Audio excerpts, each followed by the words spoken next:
लो बहू, आज पड़ोस की पूजा में तुम तीनों ये मेरी पसंद की साड़ियाँ पहनकर तैयार होना। सच में तुम तीनों बहुत ही सुंदर लगोगी। माँ जी, ये कैसी साड़ी ले आई हो आप? मैं इस तरह के कपड़े नहीं पहनती हूँ। ये बिल्कुल भी मेरे स्टाइल से मैच नहीं करता।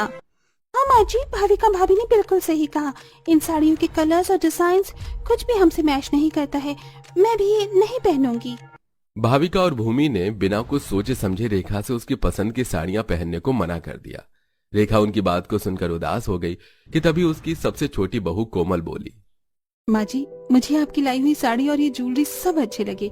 लाइए, आप मुझे मेरा सामान दे दीजिए, मैं ये पहनकर तैयार हो जाऊंगी। कोमल की बात सुनकर रेखा खुश हो गई। कोमल, भूमि और भाविका तीनों रेखा की बहुएं थीं, जिनमें कोमल गरीब घर से आई हुई सबसे छोटी बहू थी और भाविका और भूमि अमीर घरों से आई हुई बहुएं थीं। कोमल की बात ने रेखा का दिल जीत लिया। वो अपनी सास की लाई हुई साड़ी और ज्वेलरी से ही तैयार हुई, जबकि भाविका और भूमि अपनी मर्जी से तैयार होकर पूजा में गई।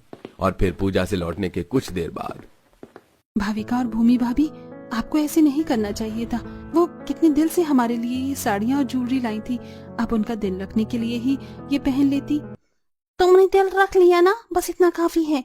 हमें ज्यादा ज्ञान मत दो, समझ आया? बिल्कुल सही कहा। माँ जी का दिल रखने को हम अपना दिल मारते? माँ जी हैं पुराने जमाने की बुढ़िया, उनकी पसंद तो अच्छी हो ही नहीं सकती। हम क्यों उनकी पसंद का पहने? हम तो अपना मन पसंद पहनेंगे। वो सब तो ठीक है, लेकिन कभी कभी किसी का दिल रख लेना भी अच्छा होता है। अगर अच्छा होता है तो तुम ही रख लो दिल। वैसे भी कोमल, तुम्हारी तो कोई पसंद होगी नहीं, गरीब मायके से जो हो। तुम्हें तो जो दे दो या जो कहो मिल जाए, वही तुम्हें पसंद आ जाएगा, क्योंकि कभी अपनी पसंद का तुमने पहना नहीं होगा ना। भाविका और भूमि कोमल के समझाने को भी उल्टा ले गईं और उसके गरीब होने के ऊपर उन्होंने उसे कई बातें सुना दी। लेकिन उनकी बदकिस्मती से उन दोनों की सारी बातें वहीं कुछ दूरी पर खड़ी हुई रेखा ने भी सुन ली थी। अच्छा, तो ये बात है। ये दोनों मेरे और कोमल के बारे में ऐसी सोच रखती हैं। अब बताती हूँ मैं इन्हें। रेखा ने अपनी दोनों अमीर बहुओं को सबक सिखाने की ठान ली। ऐसी शाम के खाने का वक्त हुआ और अरे बहू, आज शाम क्या खाना है? माँ जी, मैं तो पालक पनीर खाऊंगी, मेरा बहुत दिल कर रहा है। मेरा तो सोयाबीन की चाप खाने का दिल है और साथ में मटर पुलाव। अच्छा कोमल, तू बता, तेरा क्या मन है? माँ जी, अब मैं क्या बताऊं? वैसे आप मुझसे पूछ ही रही हो तो मेरा तो दिल दाल चावल को कर रहा है। साथ ही मीठा मीठा कस्टर्ड हो तो मजा आ जाए। अच्छा, कस्टर्ड ठीक है, तो आज दाल चावल और साथ में कस्टर्ड बनेगा। सुनो तुम दोनों, मेरे साथ रसोई में आओ। एक जनी चावल बनाना और एक दाल, और मैं अपनी बहू के लिए कस्टर्ड बनाऊंगी। रेखा की बात को सुनकर भाविका और भूमि थोड़ा चौंकी, लेकिन कुछ बोली नहीं। उन्होंने रसोई में जाकर रेखा के साथ मिलकर कोमल की पसंद का खाना बनाया, जिसके बाद टेबल पर भी उन्होंने ही लगाया और फिर चारों सास बहू ने बैठकर खाना खाया। ये क्या बात हुई? माँ जी ने बस इसकी पसंद का खाना बनाया है। ये क्या ज्यादा खास है? इसकी ही पसंद का बनाना था तो फिर हमसे पूछा ही क्यों था? वाह माँ जी, दाल चावल और कस्टर्ड सब कुछ बिल्कुल वैसा ही बना है जैसे मेरा खाने का दिल था। इसे इतना वीआईपी ट्रीटमेंट क्यों मिल रहा है? दोनों बहुओं को ये बात हजम नहीं हो रही थी। वो दोनों ऐसे ही कोमल से चिढ़ने लगी और जब खाना खाने के बाद कोमल रसोई में गई तो उन दोनों ने टॉर्चर करना शुरू कर दिया। क्या बात है, क्यों आप दोनों मेरे इतना पास आ रही हो? क्या जादू किया है तूने माँ जी के ऊपर? बोल। वो बस तेरा ही गुणगान करने पर है। तेरी ही पसंद का आज सारा खाना बना और तुझसे कुछ काम भी नहीं करवाया। मुझे क्या पता, हो सकता है उन्हें मेरी कोई बात पसंद आ गई हो। तो ज्यादा खास है क्या जो तेरी ही बातें पसंद आएंगी? गरीब सादी। क्या हो रहा है यहाँ? कुछ भी तो नहीं माँ जी, कुछ नहीं। रेखा के आते ही कोमल ने अपनी जिठानियों के ऐब छिपा दिए। ऐसे ही सिलसिला जारी था। लगभग एक हफ्ते से कोमल की पसंद को ही ऊपर रखा जा रहा था। बहुओं, मुझे थोड़ा सा सामान खरीद कर लाना है। बताओ कहाँ से शॉपिंग करूं? माँ जी, यहीं पास ही में एक बहुत अच्छा और बड़ा मॉल खुला है, चलो वहाँ चलते हैं। तू बता कोमल। माँ जी, मैं तो यही कहूंगी कि बहुत ज्यादा खर्चा हो जाएगा अगर मॉल गए तो। यही लोकल बाजार से ही खरीद लेंगे ना सामान। कोमल की बात को सुनकर रेखा ने उसी की बात को फिर से ऊपर रखा और वो लोकल मार्केट से ही सामान लेने को गई। ऐसे ही एक दिन दोनों बहुएं भाविका और भूमि बाल खोले हुए बैठी थीं कि तभी कोमल कमरे से जूड़ा बनाए हुए आई। अरे कोमल बहू, तू भी तो नई बहू ही है, तू भी तो बालों को खोल ही ले। माँ जी, बेहिसाब गर्मी है और ऐसे में बालों को खोलना ना भावना। मैं इसे चूड़ा बांधकर ही खुश हूँ। सही कहा, इतनी गर्मी में, और ये दोनों दुनिया भर की गर्मी हो रही है और तुम ऐसे बालों को खोले हुए हो। चलो कोमल की ही तरह इन्हें में जूड़ा बनाओ।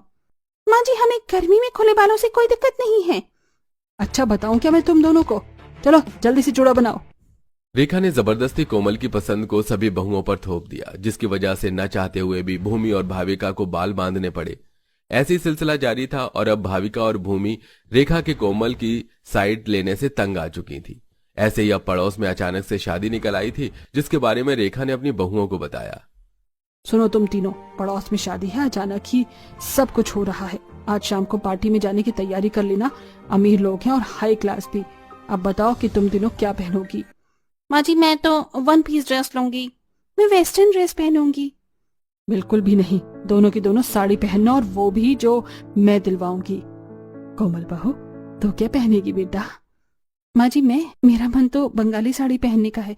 साथ में मैं अपने बालों में गजरा लगाऊंगी और गोल्डन कलर की ज्वेलरी पहनकर रेडी होंगी।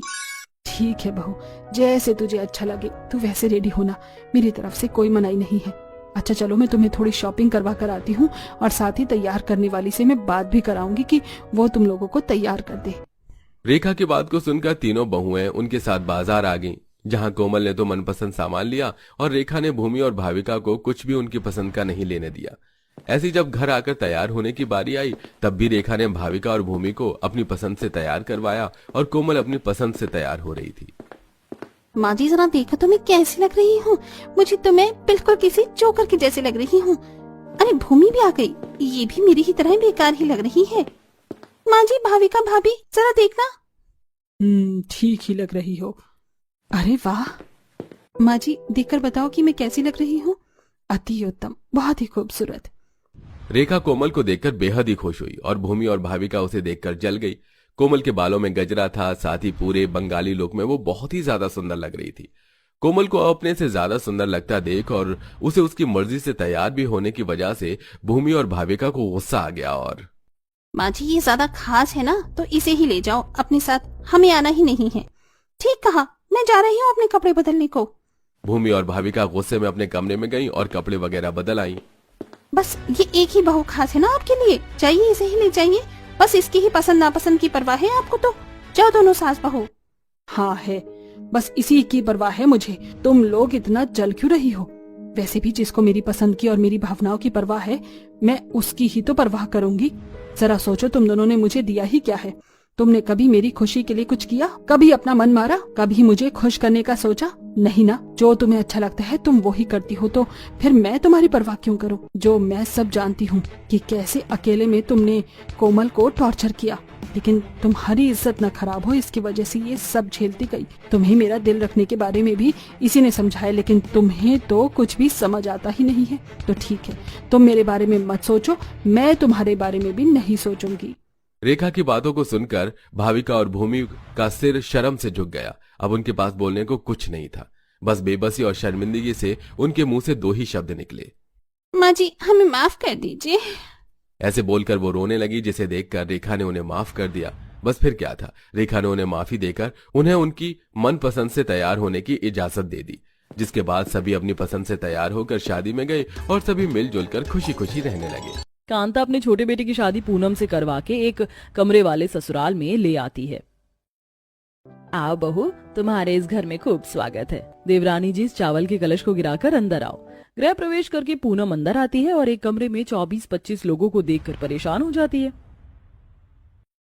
हे भगवान जी, इस कमरे में 2 दर्जन से ज्यादा जने दही की तरह जमे पड़े हैं, आराम करने की भी जगह नहीं है।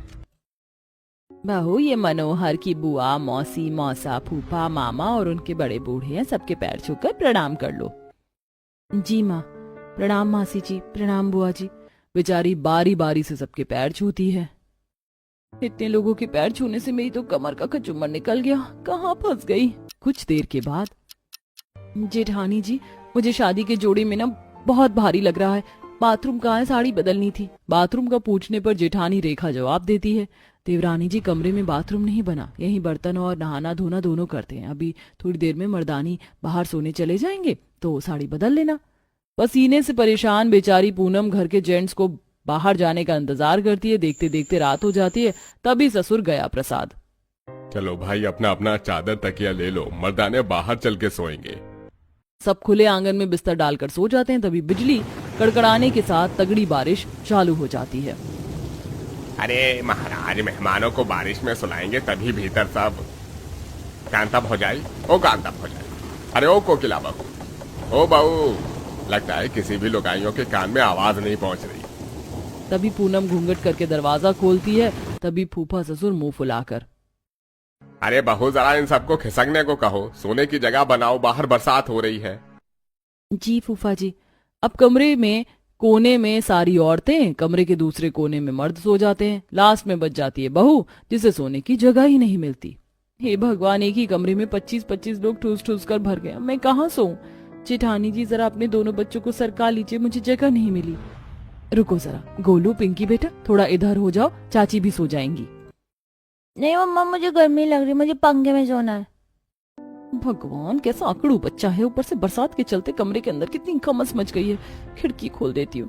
कमरे की खिड़की खोलकर बेचारी वहीं बैठकर झपकी मारती है। तभी सुबह कोकिला किचकिच मचाते हुए, देखो देखो जरा भाभी, ये लक्षण देखकर कौन बोलेगा कि नई नवेली बहू है। पूरा घर उठ गया, ये झपकी मार रही है। बुआ जी, पूनम को सोने में काफी ज्यादा लेट हो गया था। हाँ हाँ, जेठानी तो देवरानी के पक्ष में बोलेगी।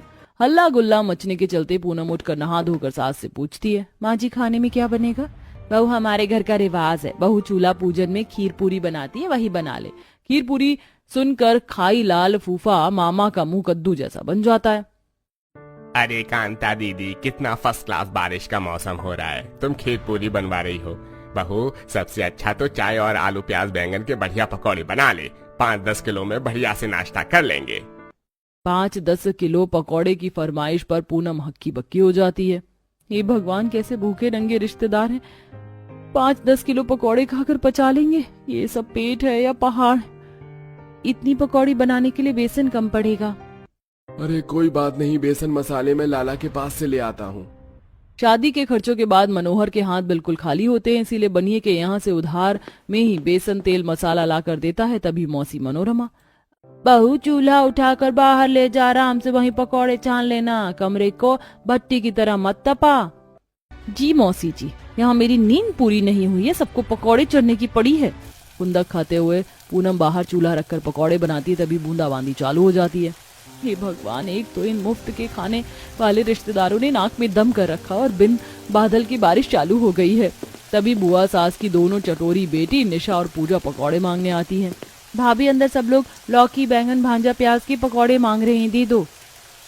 भाभी, मेरे पकौड़े अच्छे से क्रिस्पी करना। और ये क्या पकौड़ी डालडा घी में बना रही हो? हम शुद्ध घी में खाते हैं। तभी घी खाकर दोनों भैंस जैसी हुई पड़ी हो। भाभी, आपने हमें कुछ? बस तुम दोनों गोलू मोलू सी हो ना, अच्छी लगती हो। प्लेट में पकौड़े डालकर पूनम दे देती है। तभी बारिश की बूंद से तेल का छींटा हाथ पर आ जाता है। आह अम्मी, मेरा हाथ। क्या हुआ चाची? मम्मी मम्मी जल्दी आओ, चाची को हुई हुई हो गई है। हे भगवान पूनम, कितना ज्यादा हाथ जला लिया। ये रिश्तेदार तो है ही खाई लाल, ऊपर से तुम स्वादिष्ट खाना खिलाओगी तो दही के जैसे 2 महीने तक जम जाएंगे यहीं पर। ऐसी बात है, अब तो मैं इन्हें ऐसे पकौड़े खिलाती हूँ, इन टेढ़े रिश्तेदारों को सीधा करना आता है मुझे। जानबूझकर पूनम पकौड़े को जला देती है। वाह देवरानी जी, बहुत ही कुरकुरे लाल लाल पकौड़े बनाए। बारिश में चाय पकौड़े खाने का मजा अलग है। हे भगवान, कितने कंजर हैं ये लोग, जले हुए पकौड़े भी लपेट गए। वैसे बुआ जी, फूफा जी, मौसी जी, मौसा जी, मामा जी, आप सबकी ट्रेन कितने बजे की है? अरे बहू, बारिश के चक्कर में जाने की टिकट कहाँ मिल रही है। 1-2 हफ्ते तो यहीं ठहरे हैं। दोपहर में आलू की कचौड़ी छान लेना, मौसम बहुत ठंडा है। जी मामा जी। कहते हुए पूनम दांत पीस लेती है। बारिश के मौसम के चलते 20 से 25 लोगों का खाना बनाना, कीचड़ में बाजार से सब्जी खरीद कर लाना मुश्किल होता है। हे भगवान, इतने भारी भरकम सब्जी के थैले लेके हाथ लाल पड़ गए, बस बारिश ना हो। तभी जोर जोर से बादल गरजने लगते हैं और तगड़ी बारिश होने लगती है। वहीं पड़ोसन छाता लेके जा रही होती है। अरे शशिकला, ये तो कांता की बहू है ना, 4 दिन भी नहीं हुआ शादी करके आए और बाजार भी करवाने लगी। अरे बस मत पूछो विमला, बेचारी का खून पी रखा। एक ही कमरे के ससुराल में ससुरे भसुरे सब मक्खी की तरह भिनभिनाते हैं और बेचारी से बारिश में हलवाइयों की तरह खाना बनवाते हैं। दोनों पड़ोसन की बातें सुनकर पूनम आगे बढ़ जाती है। तभी एक गाड़ी वाला उस पर कीचड़ उछाल के चला जाता है। घर आकर, आप सब लोग थोड़ा बाहर चले जाइए, मुझे नहाना है। अरे मैं तो अभी अभी खाकर लेटा हूँ, मैं नहीं जा रहा। भाभी इनमें से कोई नहीं हिलने वाला, आप गुसल खाने में जाकर बदल लीजिए कपड़े। किलिस कर पूनम कपड़े लेके टॉयलेट में जाती है। कितनी गंदी बदबू मचा रखी है, ऊपर से गुटखा थूक कर पब्लिक टॉयलेट से भी बुरा हाल बना रखा है। पता नहीं कब जाएंगे ये बेशरम रिश्तेदार। टॉयलेट का बुरा हाल देखकर बेचारी बहू को घिन चढ़ती है, मगर एक कमरे में कोई चारा नहीं होने के चलते कपड़े बदलकर बाहर आती है। वहीं रात होते बारिश के चलते मच्छर मक्खी घर में भर जाते हैं, जिससे खाना बनाने में दिक्कत भी होती है और सबसे ज्यादा बारिश में सोने की समस्या से उसे 2-4 होना पड़ता है। फिर एक दिन, बहू देख कितनी बढ़िया बारिश हो रही है, कोयला सुलगाकर भुट्टे सेक ले। जी फूफा जी। भगवान जी, फूफा जी की कितनी तगड़ी खुराक है। सुबह से चाय पकौड़े 10 पराठे सब्जी लपेट चुके हैं, पेट इतना निकला हुआ, इंसान कप प्लेट रख के चाय पी ले। बहू कोयला सुलगाकर भुट्टे सेक कर सबको खिलाती है। तभी मौसी के बच्चे और जेठानी के बच्चों में भुट्टे के लिए मारामारी हो जाती है। ये भुट्टा मुझको दे दे, मैं खाऊंगा, वरना दे मार के दांत तोड़ दूंगा। अच्छा तोड़कर दिखा, मैं तेरी हड्डी तोड़कर। एक तो तुम सब भुक्का लोग अपने घर नहीं जाते, हमारे घर में खाते हो। मैं फैलकर सो भी नहीं पाऊं अपने घर में। देखो माँ जी, ये लड़का क्या बोले जा रहा है, हम भूखे नंगे हैं। मनोरमा गुस्से में राजू को मार देती है। क्या रे छोकरे, अब बोलेगा फालतू? हाँ मौसी जी, आपने मेरे बच्चे को थप्पड़ कैसे मारा? सच सुनकर मिर्ची लग गई। अरे आप लोगों में समझदारी नाम की चीज नहीं है कि एक कमरा है हमारे पास, शादी कब की खत्म हो गई है तो घर चले जाएं। तब से सेवा पानी करवा रहे हैं, अगला इंसान कहाँ से खर्चा पानी करके खिला रहा है। थोड़ी ना इन बातों से मतलब है आपको। काम के ना काज के, दुश्मन अनाज के। देखो तो कांता भाभी जेठानी कैसे जहर उगल रही है। अरे खिलाने के बदले ताने मार रही है। सही कह रही है मेरी बड़ी बहू, अब हमारे बस की नहीं है आप लोगों को खिलाना। आप सब अपने अपने घर जाइए। जगह जगह से उधारी कर ली हमने, और कितने दिन नहीं बोलते। 25 लोगों को खिलाना पिलाना पान पर चूना लगाने जितना आसान नहीं है। इतने के बाद रिश्तेदार अपने अपने परिवारों के साथ शर्मिंदा होकर 9-2-11 हो जाते हैं, जिससे कमरा आधे से ज्यादा खाली हो जाता है और काफी जगह बन जाती है, जिससे रेखा आधे हिस्से में पर्दा लगा देती है। उस दिन पूनम को मनोहर के साथ बातचीत का मौका मिलता है और एक कमरे में बारिश में 25 सदस्यों का भसड़ खत्म हो जाता है।